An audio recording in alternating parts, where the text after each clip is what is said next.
Guys, this is Neko Noir, and today I'm going to teach you how to make glitter. Basically, it's really easy. I'm almost positive that every single one of you guys has all of these ingredients in your own home. So let's get started. Well, first you're going to need your ingredients. Now, you're not going to need all of this stuff, and a lot of you probably don't have all of this, but the one thing you are going to need is salt. I don't think it matters what kind, just any kind of salt. Something to mix, and I just use these craft sticks. You can use whatever you want. I'm going to be using a couple different things. Pearl-X pigments I found work really well. A lot of you probably don't have those, so you can use food coloring or acrylic paints. I thought it would be fun to experiment with these puff paints, see how that turns out.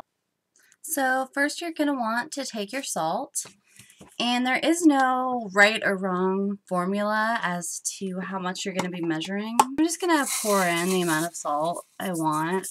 I think I'm going to do a couple different types to see how they come out.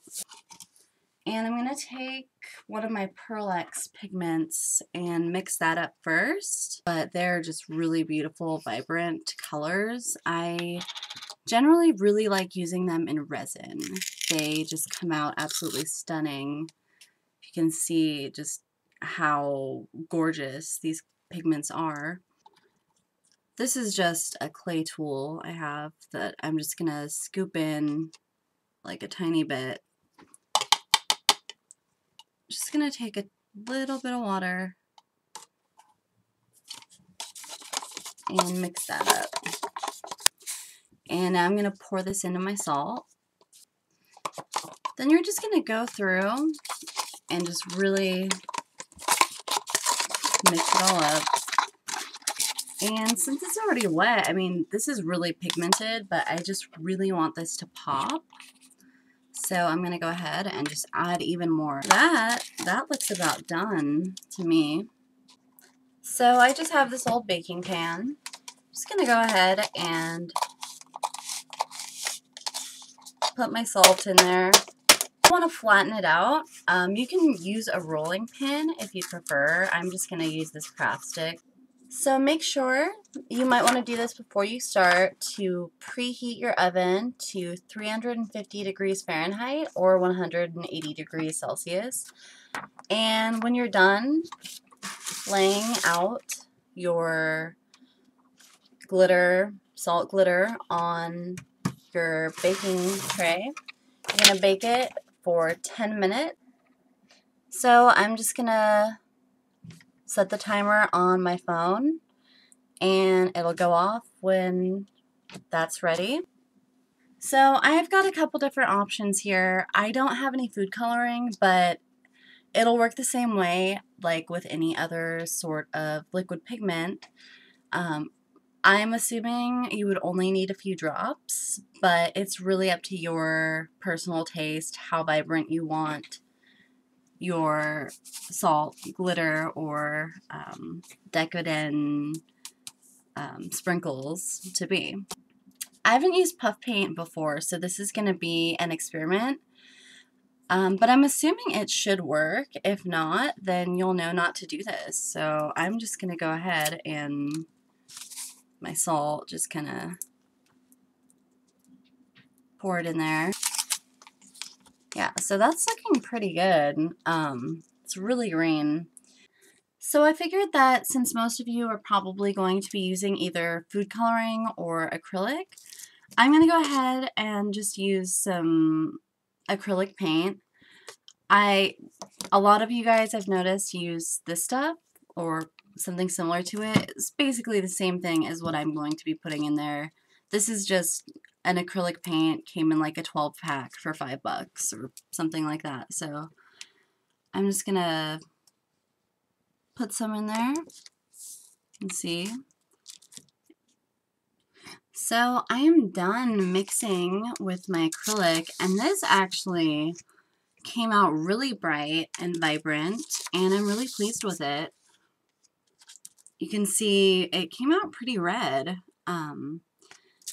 possibly even more so than the pigments. I don't know. I'll have to go check on that momentarily and then swap it out for this. But yeah, I'm pretty pleased with how this came out. So acrylics seem to work great.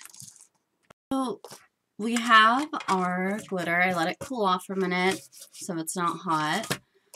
And I have a container to put the glitter into. I'm sure you have something laying around, preferably something that you can seal. So when it comes out kind of like hard sand. Just gonna crumble it in here, scoop it on in. And I found that if you put it too close to the edges, it can kind of stick. Now we've got like these rock hard chunks that don't look like glitter at all, but we can totally fix that with, you know, whatever sort of utensil we want to use. A mortar and pestle would work great, probably be really quick. I usually just take it and kind of grind it against the edges there.